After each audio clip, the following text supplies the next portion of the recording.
Nah di Solo dia itu kayak punya semacam selingkuhan gitulah, kasarnya dia punya kayak selingkuhan di sini, kayak nego-nego dulu gitu, bisa nggak kalau seumpama aku nggak bisa nemenin dia, kamu yang nemenin dia gitu kan. Setiap pekerjaan pastinya membutuhkan penyesuaian terhadap perkembangan zaman. Salah satunya adalah bisnis paling tua dalam sejarah, yaitu bisnis lendir atau prostitusi. Prostitusi sudah mulai tumbuh sejak 4.000 tahun yang lalu di peradaban Mesir kuno dan mulai berkembang hingga keberadaannya eksis hingga sekarang. Berbagai pro dan kontra terhadap prostitusi sudah sering kita dengar. Namun di balik kontroversinya masih banyak orang yang hidup dan bertahan dari bisnis lendir tersebut. Oke, sebelumnya bisa panggil saya Denny, umur sekarang saya 27 tahun. Nama saya Cynthia, saya 30 tahun dan saya pekerjaannya di sini sebagai overseer. Awalnya dulu lihat-lihat dari akun Twitter gitu sih, soalnya ada kayak beberapa akun-akun yang buka jasa kayak gitu juga, terus kayaknya dulu awalnya juga iseng-iseng sih, tertarik pengen nyoba ya kan. Dulu tujuannya juga cuma pengen nambah-nambah uang tambahan doang sih, terus ya kalau bisa sekalian menyalurkan hasrat seks itu juga sih, itu aja. Awalnya waktu itu habis pisah dengan suami, saya pindah ke Solo. Kemudian ketemu dengan teman lama itu cowok. Terus kan aku curhat gitu ya soal aku butuh duit. Ya terus teman-teman itu ngajarin dengan cara kayak gini. Akun Twitter aja dulu.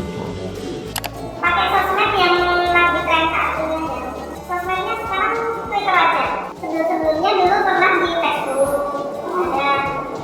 Terus pernah pakai WeChat juga. Caranya kalau di WeChat itu yang pengalaman saya itu lebih cenderung ikhlas sholat gitu ya. Jadi nawarnya kan pada seenaknya sendiri. Padahal udah di situ udah ditulis tarifnya berapa. Nah di situ kalau orangnya yang lama nggak suka dia tinggal laporin aja sekali dilaporkan pasti juga oke. Oke, kalau untuk budget sebenarnya saya pasang tarif sendiri ya, paling nggak itu 300.000 itu sejam sekali main. Tapi itu tergantung kliennya juga sih. Kadang ada beberapa klien yang mereka berani bayar lebih mahal gitu kan, atau enggak mereka minta aku untuk nginep satu malam. Itu tarifnya mereka kayak apa ya, kayak mereka berani ngasih uang tambah lebih sih. Kayak dulu pernah kayak sekali gitu, sekali semalam nginep itu ada yang pernah ngasih 1,5 juta, itu pernah sih. Enggak terpatok biaya dari aku sendiri sih. Cuma kalau ntar klienku mereka berani bayar lebih, ya aku terima aja sih. Kalau saya dimulai dari 700 untuk exclude dan include. Tapi bedanya kalau exclude itu 1 jam, kalau include itu 1 kali main, dan kalau include harus beli. Dan ya ada full boleh apa aja, maksudnya kecuali kalau saya nggak ada rule-nya sendiri, kecuali anal dan kekerasan seperti itu. Oke, kalau untuk mayoritas klienku itu rata-rata umur 30 sampai 35 ke atas rata-rata. Tapi dulu juga pernah sih dapat yang klien kayak anak kuliahan, masih umur 20, antara under 25 itu juga pernah, tapi itu paling cuma 2-3 orang doang. Tapi dominan kebanyakan itu pasti umur 30-35 ke atasan ya. Kayak let's say janda lah, atau orang yang udah bersuami tapi dia kayak ditinggal sementara suaminya kerja kemana gitu kan. Mereka kan kayak nggak bisa nyalurin hasrat itu kan, akhirnya mereka ya mau nggak mau mereka cari jasa seperti saya ini. Oh banyak banget itu dari pengusaha, ada yang dari pejabat, ada artis juga apa. Kalau untuk masa-masa pandemi ini memang semua terdampak ya, sedih banget, memang harus kerja keras banget. Itu sekarang 1 minggu hanya 2-3 kali Pak. Kalau sebelum pandemi itu ya rame-ramenya itu antara tahun 2016 sampai 2018 atau 2019 lah itu bisa sampai 5 orang dalam seminggu. satu hari sampai itu aja sampai nolak-nolak kan. Sebulan itu paling enggak bisa dapat 4 sampai 5 sih. Iya, paling banyak tuh ya paling banyak 5 lah, 5 6. Itu udah paling banyak gitu. Paling dikit tuh ya paling sebulan tuh 2 3 lah. Itu orang yang berbeda. Tapi untuk bulan kedepannya itu tuh ada sih beberapa kayak oke, di bulan Februari dia pernah sewa, pernah kayak istilahnya pernah booking aku. Bulan kedepannya dia bakal booking lagi, itu ada sih beberapa yang kayak gitu. Jadi bukan dapat orang yang beda sih, malah seringnya tuh malah dapat orang yang sama. Pernah paling banyak itu 3 sih, dan itu nggak tiap hari sih, paling sebulan itu dalam sebulan itu cuma 1 hari. Jadi 1 hari itu ngelainin 3 klien itu pernah. Istilahnya baper sama klien itu dulu pernah. Dan kebetulan kita umurnya hampir setara lah ya. Dia 2 tahun di bawahku gitu. Dia dulu pernah baper. Cuma aku gini sih, aku bakal tetap stay profesional aja sih, tetap posisiku sebagai dia itu apa, itu aku bakal tetap profesional. Jadi kayak baper tuh iya baper, cuma ya udah aku pendem aja sih, nggak aku utarain. Soalnya takutnya kalau aku bilang baper ke dia, takutnya dia kayak risih atau apa, dia malah pergi dari aku kan. Terus ya sama aja uangku kabur gitu. Iya. Sebenarnya kalau cewek itu kan nggak setiap hari bisa ngerti. Kita ada beberapa faktornya sih. Kalau memang pas lagi ngerti, ya sama siapa aja bisa dapat. Tapi kalau pas enggak ya tergantung kliennya juga. Kalau kliennya cakep, bersih, wangi, itu bisa ada filmnya. Itu dulu aku dihubungin kayak semacam cowok gitu kan, kayak om gitulah. Dia punya keluarga di Wonogiri kan, sedangkan dia kerjanya di Solo. Nah di Solo dia itu kayak punya semacam selingkuhan gitulah, kasarnya dia punya kayak selingkuhan di sini. Nah dia kan nggak tiap hari bisa nemenin selingkuhannya itu kan, pasti kan dia lebih seringnya pulang ke Wonogiri, pulang ke rumah keluarga kan. Nah suatu saat dia kayak hubungin aku, kayak nego-nego dulu gitu, bisa nggak kalau seumpama aku nggak bisa nemenin dia, kamu yang nemenin dia gitu kan. Ya udah aku akhirnya iyain aja. Terus itu awalnya ketemu, terus ya udah untuk nextnya tuh kayak kalau seumpama si om ini dia nggak bisa nemenin selingkuhannya, itu biasanya yang nemenin aku. Dan dulu awal-awal waktu aku nemenin, itu awalnya omnya dulu sih yang bayarin, kayak yang ngasih uang tuh kayak omnya dulu. Tapi lambat laun ya udah kayak ceweknya kayak selingkuhannya tuh tiap aku datang itu paling nggak 50 100 itu tuh sekali datang tuh dikasih 50 100 itu. 50 100 itu hitungannya masih kecil, cuma waktu itu kan umurku masih 23 24. Uang segitu tuh ya udah lumayan banget lah. Toh uang bensin dari rumah ke lokasi kan juga kayak bensin tuh nggak 10.000 nggak nyampe dari bolak-balik dari rumah ke tempat lokasi kan, dia kos-kosan eksklusif gitu kan. Jadi 50.000 itu udah lumayan banget dalam sehari gitu. Saya itu karena aku udah agak berkelingan, tapi yang pasti dulu itu sekitar tahun ya 2019 itu. Nah itu sama supir taksi yang ngacarain. Supir taksi itu kan dulu aku juga ada pegangan sama supir taksi. Nah mereka itu nginep di waktu dia nginep di situ, mereka kan jalan-jalan malam naik taksi. Terus tanya-tanya kalau mau cari cewek gimana gitu.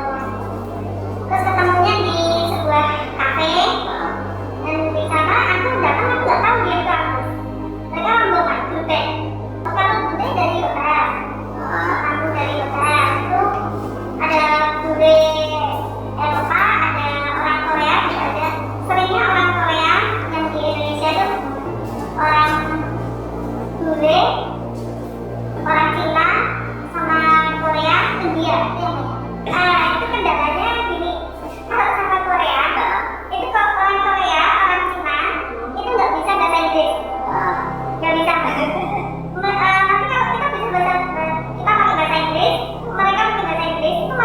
suka tetap nggak ketemu. Karena mereka juga asal, kitanya juga asal. Nggak bisa. Jadi ya udah pakai kayak bahasa tubuh aja. Kalau LGBT itu cuma ini sih, jadi ada dulu tuh kayak pernah kan beberapa gitu ya istilahnya kayak cowok gay gitu kan, mereka tuh kayak apa kontak nomorku karena dulu kan aku masang nomor WA aku di bio di Twitter itu kan. Jadi si cowok gay ini dia kayak ya itu kayak pengen pakai jasaku kan. Padahal kan di bio Twitter itu udah aku tulis jelas-jelas aku nggak ngelainin gay kan, hanya cewek gitu. Tapi dia kayak nekat gitu loh, dia berani bayar mahal, berani bayar mahal apa gitu. Di pikiranku kayak gini, dari kata-katanya, dari cara dia ngomong, dari typingnya gitu, kayak aku nggak percaya sih. Maksudnya aku nggak percaya dia bakal berani bayar mahal sih. Karena dulu juga pernah gitu kan. Maksudnya kayak ya itulah kayak dia tuh kayak typingnya PHP atau apa gitu tuh kayak kelihatan banget gitu, kayak maksudnya kayak aku tuh punya feeling gitu loh, aku tuh punya feeling dari typingnya dia, dari cara ngomongnya dia tuh kayak alah PHP banget, dia berani bayar mahal, dia berani bayar sejuta 2 juta tuh alah gak percaya, bullshit banget. Tapi gitu kalau loh. dibayar mahal pun Nggak bakal mau aku, serius, karena ini masuk ke prinsip hidup lagi ya kan, masuk ke prinsip hidupku lagi. Oke, aku berhubungan badan di luar nikah, free sex dengan lawan jenis. Oke, itu emang ada dosanya, ya kan. Tapi kalau kita free sex dengan sesama jenis, itu tuh dosanya kayak double gitu loh. Jadi prinsipku itu aja sih, kayak nggak mau gitu. Toh juga apa enaknya sih sama sesama cowok tuh apa enaknya sih gitu loh. Ya jangan sampai lah, jangan sampai gitu. Gimana Pak? Nah, itu paling ada beberapa kali ya. Jadi udah lumayan langganan gitu ya. Itu biasanya dia minta request kayak pakai baju merah ya, terus nanti rambutnya diikat, terus juga terus nanti pakai leggings, terus atau dia request pakai baju apa misalkan gitu. Terus nanti sampai di kamar itu dia nggak ML dia kitanya. Jadi dia cuma kayak mau disiksa gitu. Ya fetishnya kayak gitu ya, jadi minta dipukulin, terus minta diinjek-injek pakai high heel. Diinjek-injek apa nih kira-kira? Ya badannya dia kan jadi maksudnya dia kan merangkak kayak anjing gitu. Terus dia tuh bawa alat sendiri, kalung yang ada rantainya itu. Itu memang alat-alat apa untuk seks kayak gitu sih. Seks toy gitu ya? Dan itu dia merangkak gitu, dia minta punggungnya itu diinjek-injek pakai high heel gitu. Terus dicampukin. Di balik gemerlapnya lampu kota, pasti memiliki sisi gelap yang sulit diterima oleh masyarakat. Mendiskreditkan para pekerja seks bukanlah cara yang tepat untuk mengeluarkan mereka dari dunia gelap tersebut. Perlu adanya perhatian khusus baik dari pemerintah dan juga orang terdekat mereka. Ada sebenarnya, ya kayak circle perkumpulanku gitu sih, circle perkumpulanku, teman dekat, itu kayak teman paling deket gitu. Respon dia ya udah sih, bodo amat gitu. Oke lah, dia maksudnya dunianya dia nggak seburuk kayak punyaku gitu kan. Tapi gimana ya, dia tuh istilahnya tuh dia kayak open minded banget gitu. Aku kayak mau bertingkah apa aja gitu, dia kayak oh ya udah gitu, ya udah terserah kamu gitu. Dia nggak mau, kayak istilahnya nggak mau julid lah gitu, nggak mau ngurusin. Karena aku ada punya beberapa teman-teman juga. Jadi dari 2015 itu sampai sekarang aku punya teman-teman yang kadang teman-teman itu ganti-ganti mereka, ada yang pindah Jakarta, ada yang pernah menikah. Wah, nggak kebayang sih ya, mungkin udah nggak dianggap anak lagi sih, udah nggak dianggap anak lagi, mungkin udah disuruh minggat, nggak tahu disuruh kemana gitu. Maksudnya ya udah kayak cabut dari rumah ini, jangan sampai muncul lagi di hadapanku dan semacamnya gitu. Nggak kebayang sih, tapi ya pasti kurang lebih pasti bakal gitu, pasti udah kayak nggak dianggap anak. Dan cuma saya mau bagi kayak sharing aja ya. Kalau cewek-cewek yang udah terjun di dunia BO itu jangan berharap kalau misalkan cowok-cowok tuh ya cowok jangan berharap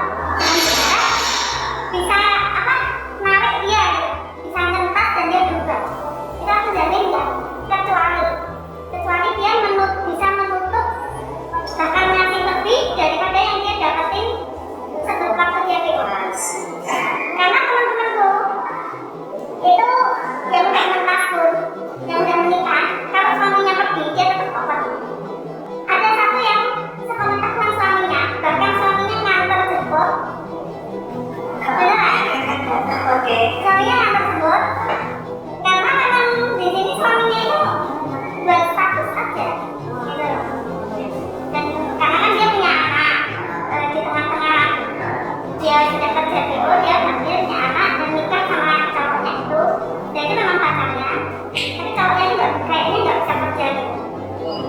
Iya, terus ada yang enggak, ada yang kalau suaminya keluar kota aja dia open. Tuh, terus ada yang udah jadi simpenan pejabat, tapi pejabatnya pejabat yang gajinya masih kecil aja ya. Nah itu temanku bilang dia sebulan dikasih 5 juta, dan itu kurang, jadi dia tetap open, sama aja. Jadi jangan pernah percaya kalau cewek yang udah terjun di dunia seperti ini itu bisa disembunyikan. Kalau takut, mungkin takut, tapi setelah aku sendiri menggeluti dunia seperti ini, mungkin cara pandang aku sama cara pandang maksudnya apa beda. Karena buat aku ini bukan sesuatu yang sampai buruk jelek gitu kan. Jadi kalau misalkan sampai terjadi seperti itu ya aku arahin ke arah yang lebih baik. Jadi misalkan contohnya kayak gini, memang anak cewek. Jadi misalkan aku arahkan, kamu kan lebih muda, misalkan ini sampai terjadi, kamu kan lebih muda, lebih cantik daripada aku. Jadi jangan open BO sistemnya, tapi mending kayak cari sugar baby gitu kan lebih baik. Oh, I see. Ya, daripada pacaran doang, itu aku malah nggak suka. Kamu pacaran itu buang waktu, buang energi, buang pikiran, buang perasaan. Ya kalau orangnya bisa ngasih kamu, kalau enggak, buat apa? Yang penting cari sugar baby, sekali ngajak kecantuan dapat iPhone gitu. Dulu awal dari 2017 ya, 2017 akhir. Cuma waktu tahun 2019-2020 itu sempat stop ya kan, sempat stop karena dulu waktu itu ya apa, aku ada pacar sih waktu itu ya aku prinsipnya kayak gitu sih. Aku emang kalau nggak ada pacar aku emang oke lah, aku kayak istilahnya kayak main sana sini atau apa gitu lah ya istilahnya. Tapi kalau udah kayak punya pacar, udah bucin sama satu orang, ya udah aku kayak yang kerjaan kayak gitu kalau sama cewek-cewek yang lain yang dulu pernah itu kayak ya udah kayak aku singkirin gitu. Aku ya fokus ke pacarku ini, bucin ke satu orang gitu, udah gitu aja sih. Kalau untuk terjun ke dunia free sex, oke, aku bakal bilang sih. Tapi kalau untuk bilang kalau aku dulu pernah buka jasa kayak gini, itu masih ragu-ragu sih, masih ragu-ragu jujur.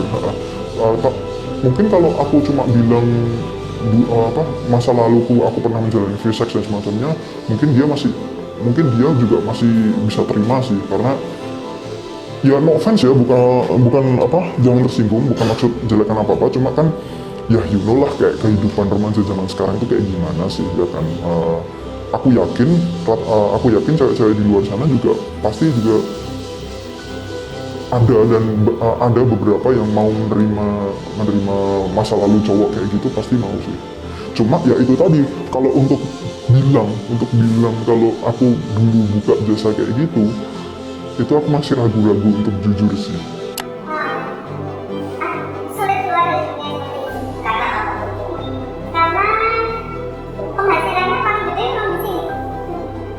Kecuali nanti misalkan dapat suami yang mungkin dia bisa menawarkan lebih. Nah itu cuma satu-satunya yang bisa menutup. Oke, kalau prinsip hidup sendiri ya dari dulu tuh aku punya prinsip hidup kayak gini.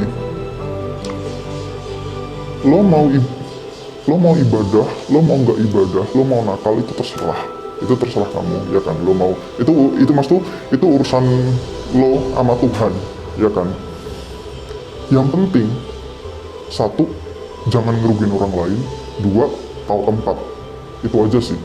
Lo mau istilahnya ngewek, lo mau minum, lo mau mabuk, apa itu terserah. Tapi ya itu yang kayak gitu tadi, jangan sampai ngerugiin orang lain dan tahu tempat. Gitu aja sih prinsipku dari dulu. Kalau cara pandang aku, kalau seperti ini sebenarnya lebih dulukan pelakor daripada open BO. Oke. Karena kalau pelakor itu memang benar-benar dia merusak hubungan orang lain. Tapi kalau open BO selesai Dan ini lagi, seks. Kalau ada persetujuan antara kedua belah pihak, itu masuknya udah bukan, itu masuknya yaitu perbuatan dosa, tapi masuknya bukan hal kriminal sih. Kecuali kalau seks itu hanya persetujuan satu pihak saja, contoh cowoknya, tapi si cewek nggak setuju, dia nggak mau, itu masuknya udah ke rapis, masuknya udah ke pemerkosaan, itu masuknya udah kriminalitas. Mengingat maraknya praktik prostitusi online, negara telah membuat begitu banyak peraturan untuk menghentikan atau memberikan sanksi kepada pelaku atau orang yang terlibat di dalam prostitusi tersebut. Seperti bunyi dari pasal 296 KUHP, barang siapa dengan sengaja menyebabkan atau memudahkan perbuatan cabul oleh orang lain dan menjadikannya sebagai pencaharian atau kebiasaan, diancam dengan pidana penjara paling lama 1 tahun 4 bulan. Dan juga pasal 506 KUHP menyatakan barang siapa menarik keuntungan dari perbuatan cabul seseorang wanita dan menjadikannya sebagai pelacur diancam dengan pidana kurungan paling lama 1 tahun. Tetapi, jika kita teliti lebih seksama dalam dua pasal tersebut, tidak menyatakan sebuah prostitusi yang dikelola oleh dirinya sendiri tidak dikategorikan sebagai tindak pidana. Serta Undang-Undang Informasi dan Transaksi Elektronik atau ITE, yaitu Undang-Undang Nomor 11 Tahun 2008 pun tidak memberikan ancaman pidana atas sebuah tindakan pelacuran online yang dikelola oleh si prostitusi kepada pelanggannya. Pasal 27 ayat 1 Undang-Undang ITE memberikan ancaman hanya pada perbuatan yang mendistribusikan, mentransmisikan, atau membuat dapat diakses informasi elektronik yang melanggar kesusilaan. Informasi elektronik yang melanggar kesusilaan menurut tafsir dari ilmuwan hukum pidana diantaranya adalah berupa gambar, video, percakapan, animasi, sketsa yang mengundang konten kecabulan, persetubuhan, kekerasan seksual, serta alat kelamin. Objek perbuatan kesusilaan ini pun harus disebarluaskan ke publik melalui media elektronik, seperti email, media sosial, atau layanan pesan singkat. Hal ini tentu akan membuat double standar, di mana para pembeli jasa prostitusi tidak mudah untuk dijerat pidana, sebab belum ada peraturan tentang hal tersebut, kecuali mereka membeli jasa prostitusi dari anak usia di bawah 18 tahun, seperti yang tercantum dalam Undang-Undang Perlindungan Anak, yaitu Undang-Undang Nomor 23 Tahun 2002 serta Undang-Undang Nomor 35 Tahun 2014. Menurut Aurelius Augustinus Hipponensis, prostitusi merupakan kejahatan yang dibutuhkan atau evil necessity. Pandangan ini didasarkan pada anggapan bahwa kehadiran pelacur bisa menyalurkan nafsu seksual demi mencegah tindak pemerkosaan. Kalau bagiku tetap undercover kayak gini aja sih, tetap kayak ya jangan sampai kayak bukan apa gimana ya, nggak terlalu terbuka banget. Ya udah biarin gini aja, biarin undercover, biarin underground gini. Cuma bagiku pemerintah tuh nggak usah musik sih, nggak usah musik hal-hal kayak gini sih. Maksudnya kayak yang kayak gini kan juga nggak ada yang dirugikan kan, kayak gini bukan hal kriminal, nggak ada yang dirugikan. Toh kalau orang-orang yang buka jasa-jasa ya let's say open BO lah, itu kan malah mereka justru ada hal positifnya. Hal positifnya apa?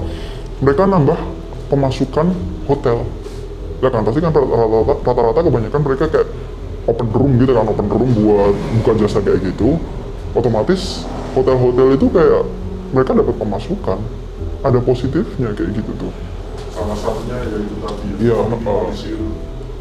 meminimalisir rapis atau pemerkosaan, karena kan kayak udah ada jasanya gitu loh, jasa untuk menyalurkannya tuh ada gitu loh.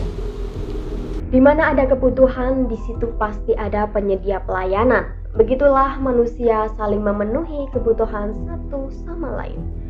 Selayaknya marketplace yang selalu memenuhi kebutuhan dari setiap orang-orang di zaman sekarang. Prostitusi sangat sulit untuk dihilangkan. Bahkan berkembangnya zaman, prostitusi muncul secara terang-terangan dan akan selalu memiliki peminatnya tersendiri, baik dari kalangan menengah ke bawah hingga yang berada di hotel mewah.